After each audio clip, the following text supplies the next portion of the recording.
Welcome to PACO Group's video podcast series. My name is Frank Otero. I'm the founder, president, and CEO of the PACO Group. Our video podcast series are intended to have a subject matter expert share actual project experience and best practices. Today's topic is configuration management. What is it? I personally have been an advocate and student of configuration management for over 25 years. I am very thrilled and excited to have a fellow practitioner as our subject matter expert today to share his stories of configuration management. His name is Mr. Bill Tucker. Good morning, Bill. Good morning, Frank. How are you? Bill is an experienced program manager with over 40 years of experience in the nuclear, rail, and infrastructure industry. As operations manager, Bill is responsible for Bechtel's infrastructure business in the Northeast United States and Canada. During his career, Bill has amassed a very impressive record of having worked on many mega projects, very high-profile projects around the world. This includes delivery partner on the Ontario line being built through central Toronto, led Bechtel's team supporting the development phase of the Texas high-speed rail connecting Dallas and Houston. Delivery partner for the $7 billion central section of the Crossrail project in London. Implementation director on UK's West Coast route modernization rail project, about a $10 billion program. And prior to joining Bechtel, Bill spent 19 years in the nuclear sector, having worked on the construction of 3 nuclear plants during his career there. Bill possesses a bachelor's and master's degree in architecture from the University of Illinois. It's quite an impressive resume you have of projects that you've worked on. I assume that the nuclear experience is where you first came across configuration management, correct? Absolutely, and actually came across it in a quite a big way. In the late 80s, the company I was working for at the time, Stone & Webster, was invited down to a project in Texas that was 95% complete. And the Nuclear Regulatory Commission had deemed that the client in the project had lost configuration control. So one of the things we did when we started on the project was developed what we termed a post-construction hardware validation program, where we had to systematically go back and demonstrate that all the things that had been built met the requirements and were fully integrated. And that took us a little bit over a year to do. So yeah, I got into configuration management fairly heftily in the first part of my career. Yeah, well, it makes sense because, as you know, configuration management was developed by the military back in the 1950s as a way of controlling the development of prototypes of weapons and aircrafts to avoid repeating the same errors in each version. So after the introduction in the military, was the next sector was the nuclear because of life safety concerns. Mm-hmm. So you have many years of experience implementing and integrating configuration management on many projects that you've worked on. So tell me, what do you think are the key benefits to configuration management? One of the things we like to articulate about how we manage large, complex infrastructure projects is, how do you give the client certainty of outcome? And what do we mean by certainty of outcome? It means that you're providing the client with a plan, an approach, and a set of tools that are going to give increased likelihood that the project's going to be able to be delivered safely, on time, on budget, to the right quality, and do what it was intended to do. And that's really easier said than done, but all along in my career I've found that those basic fundamentals of configuration management, having a baseline in place, having a change control process in place, managing cost, managing all the documentation is the first step of being able to achieve that certainty of delivery. Yes, I certainly agree with those points that you've made. What are some of the lessons learned and best practices that you, based on your vast experience? Well, going back to my earlier story, the first lesson learned is when you lose configuration management, it's hard to get back. Yeah. And you know, it took us over a year to reestablish configuration control on a almost completed nuclear power plant. The second lesson I'd say is it's not that hard to implement or not that hard to put in place. You know, most of the designers and the contractors in our industry, they have the basic systems and tools that form a good configuration management system, but they often take for granted that those tools and systems are just going to work for themselves, and they end up taking it for granted. And you actually find that the words configuration management, you know, are no longer part of the project vocabulary. Mm-hmm. We've actually developed a tool that we use internally, following some of the lessons we learned on the Crossrail project in the UK, that we bring in early onto a project. We call it a project delivery matrix, and it systematically defines and sets out in a very systematic way the scope of the work, the division of responsibility between the participants from design, construction, commissioning, where are all the interdependencies, when are those interdependencies needing to be confirmed, and we use that tool through the life of a project to ensure that it's integrated, the assurance and certification that's required is delivered, the transactions between contractors and designers are accomplished when they're supposed to be. And we found it's a very effective way of managing and maintaining configuration management over the life of a project.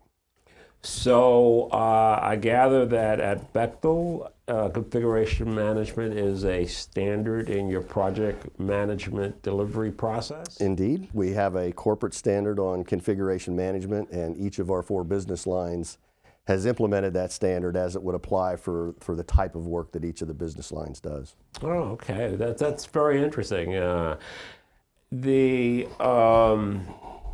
you think that part of the problem, because you mentioned that configuration management, the wording disappears in the project management process. So do you think that the term configuration management is the part of the problem?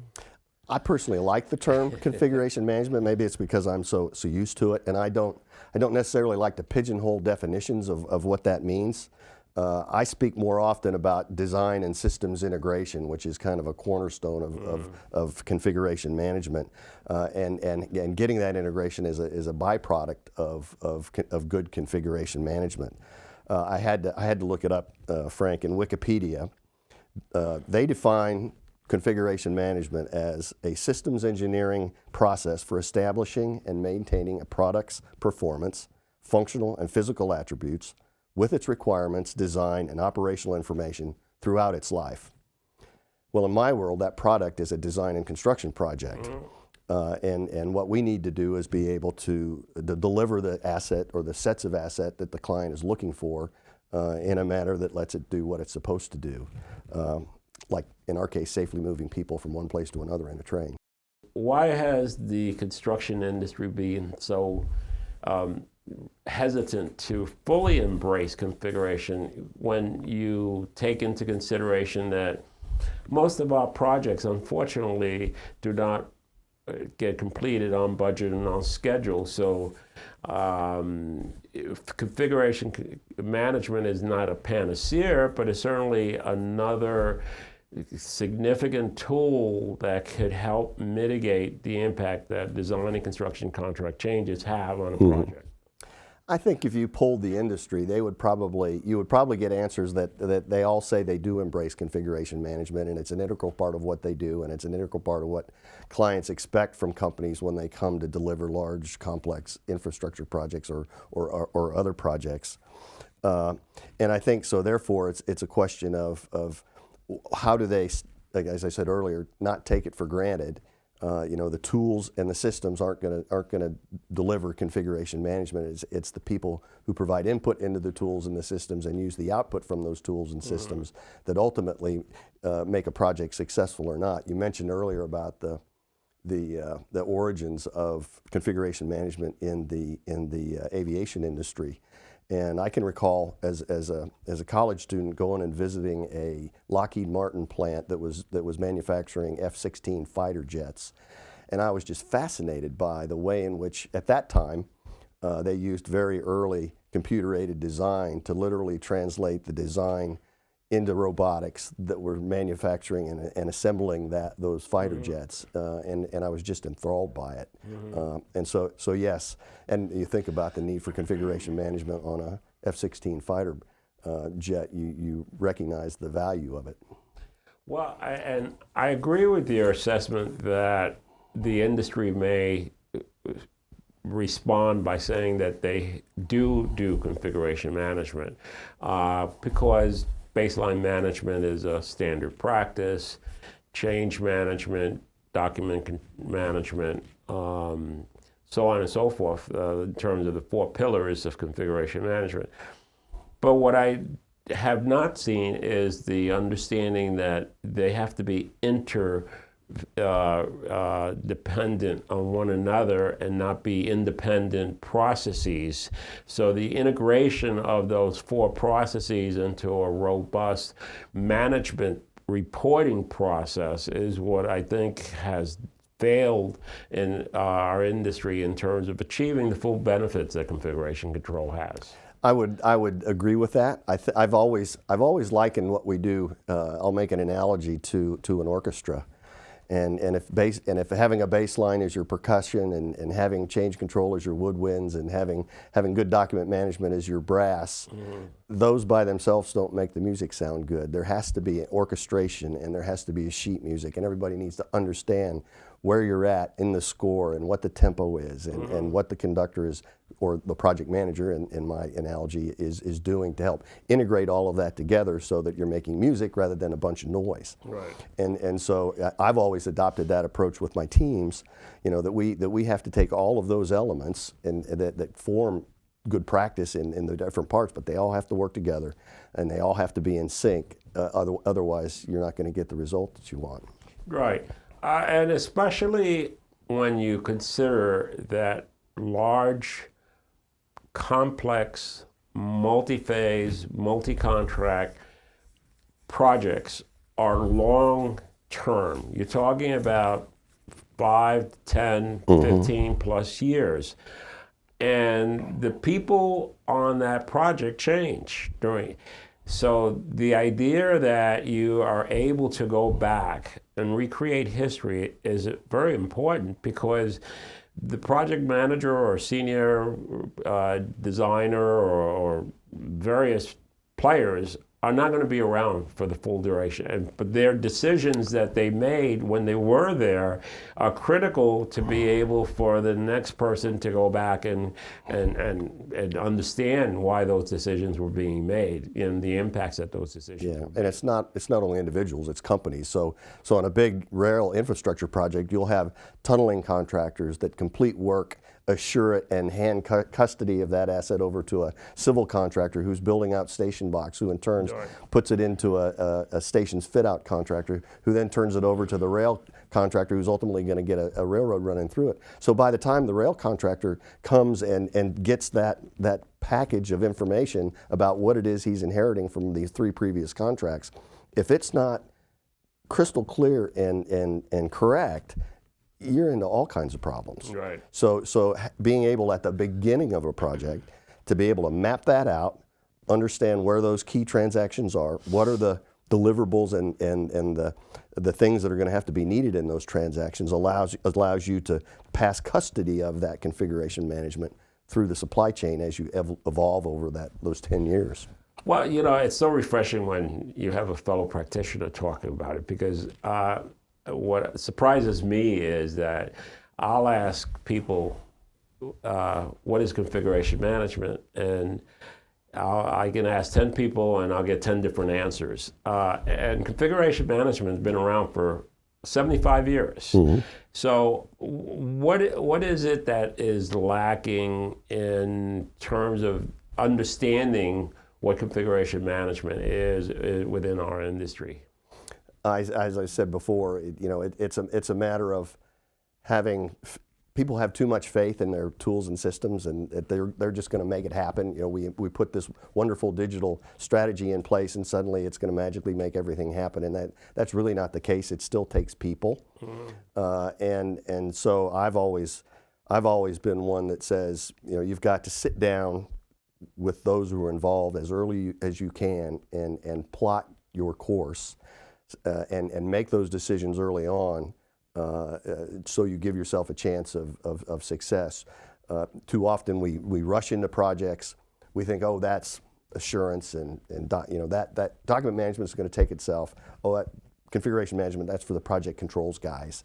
And you know, you need to have sponsorship from a client, leadership from your designers and your contractors to recognize how important it is to be able to collaborate. Too often we find that when projects get into problems, it usually then becomes a question of risk allocation and where was risk, and suddenly contract management and claims of management overtakes configuration management as the front of people's minds. And so what we have to do is recognize, if you keep proper configuration management and you plan for it, you're going to minimize the amount of disputes you have between clients and contractors. I wholeheartedly agree with that, but I still am challenged to understand, when I talk to our industry about it, they seem to associate a cost factor with implementation of configuration management,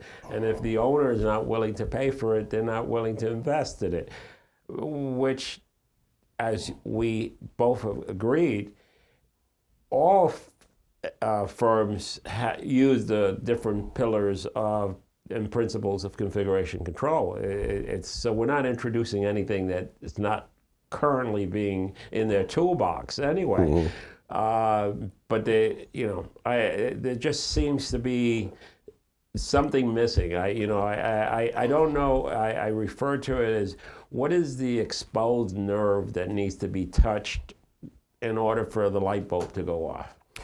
Well, it doesn't take very long for you to go back, and if you look at the last dozen big infrastructure projects that have been completed around the world, you know, a smaller percentage have been delivered on time and on budget than weren't. And so, you know, in the UK we used to use an expression, penny wise and pound foolish, and sometimes clients and even contractors who are trying to manage their own cost within a lump sum contractor become penny wise and pound foolish, and you end up paying $10 to correct the issue that you could have avoided by paying $1 up front for the proper planning and implementation of the right tools and people to use those tools properly.